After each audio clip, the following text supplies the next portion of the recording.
नमस्कार मित्रांनो, हे बघा मी तुमचा मित्र परमेश्वर आणि पुन्हा एकदा दणक्यात सुरुवात आपल्या नव्या ब्लॉगला आणि तुमचं माझ्या चॅनलवरती मनापासून स्वागत.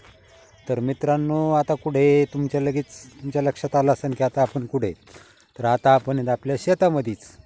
कारण अर्थात आपले ब्लॉग जास्त आता शेतातलेच येत राहणार आहेत आणि मी सकाळी तुम्हाला वाटतं इतका लवकर हा ब्लॉग का शूट करतो. तर मित्रांनो, असं काही नाही, धावपळ असती, जसा टाईम मिळेल तसा ब्लॉग शूट करावा लागतो. तर बघा आपला पाठीमागचा ऊस कसा दिसतोय मित्रांनो, फ्रेश. आणि आज 21 तारीख आहे मित्रांनो, कंप्लीट 2 महिन्याचा आपला हे प्लॉट आहे. 1.5 एकरचा प्लॉट आहे आणि कंप्लीट 2 महिने झालेत मित्रांनो याला आपण लावून. तर कसा दिसतोय बघा 2 महिन्यात, आहे का नाही जबरदस्त. आणि इकडे बघा समोर दिसतोय ते आपला गहू मित्रांनो. या वर्षी गहू तर थोडाच होता, 1/2 एकर. जास्त म्हणलं करायचं आहे काय, आहे का नाही. तर मित्रांनो, ह्या बघा आपली उसाला पाणी देण्याची पद्धत आहे अशी तुट्टी, आहे का बघा. अशा प्रकारची तुट्टी मित्रांनो अगदी उसाला. त्याच्यामुळं काय होतं, आणि मित्रांनो तुम्ही सांगा आता उसाची कोंब कसा आहे.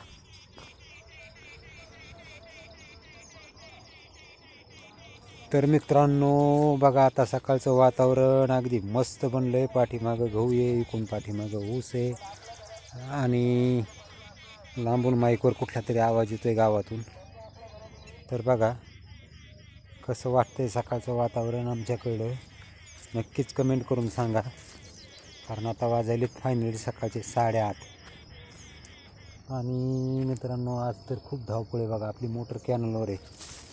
एक मन वाटतं गव्हाला पाणी सोडावं, एक मन वाटतं नको आता मोटर काढून आणावं. तर गहू भिजून झाले तर साधारण 8 दिवस मागच्या रविवारी भिजवला होता. तर चला आता बघू काहीतरी त्याचं नियोजन लावावं लागेल. असं काही नाही मित्रांनो, तुम्ही म्हणता ना कॅनलवर मोटर मागच्या ब्लॉकमध्ये दाखवलं होतं तुम्हाला कॅनल वगैरे. तर असं काही नाही मित्रांनो, आपल्या विहिरीला पाणी भरपूर आहे. पण कसं सध्या आता फुल उन्हाळा चालू आहे. फेब्रुवारीपासून आता उन्हाळा चालूच झाला मित्रांनो. जेवढं इकडे तिकडे धकतं आहे तेवढं धकायचं.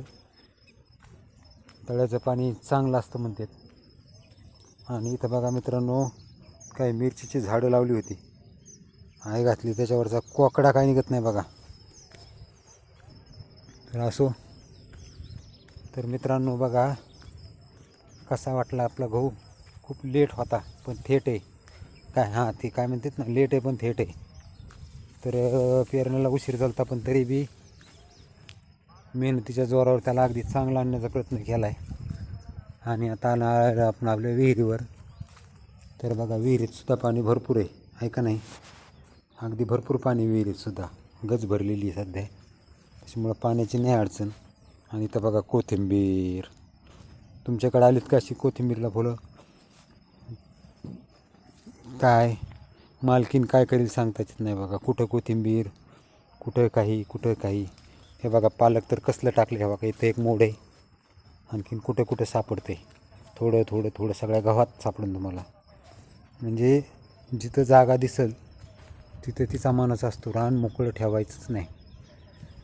आणि पलीकडं काळं रान दिसतं तिथं मित्रांनो आपलं ऊस तुटून गेलेलं आहे. त्यावेळेस काही पर्सनल रिजनमुळे नव्हते ब्लॉग बनवले, तर त्यावेळेसचं ते तुम्हाला दाखवायचंच राहिलं होतं. पण असू द्या आता. तर ते बघा त्याला बी आता कोंब फुटायला लागले, दिसतेत कुठं हिरवे.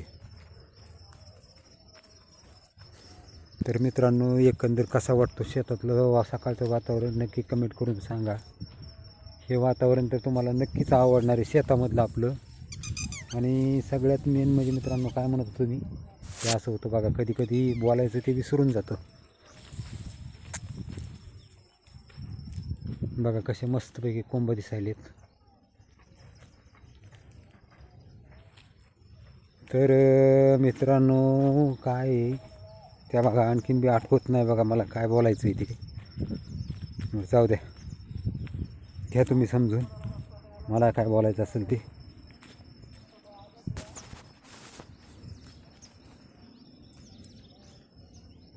तर मित्रांनो तुमच्या मनात एक प्रश्न तयार होत असेल, हमेशा हा ब्लॉगमध्ये एकटाच दिसतो. तर काय होते मित्रांनो, मालकीन बी थोडी आणखीन मीच नवीन आहे, त्याच्यामुळं मालकीन बी मोबाईलच्या कॅमेऱ्याला ब्लॉग बनवायला थोडं अनकम्फर्टेबल का काय म्हणते ते तसं फील करते. त्याच्यामुळे मी कोणाला जबरदस्ती करीत नाही आणि दाखवत असतो आपले शेतामधले ब्लॉग. आता शेती तर सगळ्यांनाच असते मित्रांनो, पण कसं चला आपलं बरं आहे म्हटलं थोडंसं छोटंसं ब्लॉग बनवायचा प्रयत्न करायचा आणि करीतच राहायचं. तर चला मित्रांनो, आता आपण जाणार आहे कॅनॉलला. बघू कॅनॉलला बी वातावरण कसं काय ते सुद्धा बघणार आहे. तोपर्यंत थोडासा आजूबाजूचा परिसर एन्जॉय करून घ्या आमच्याकडचा.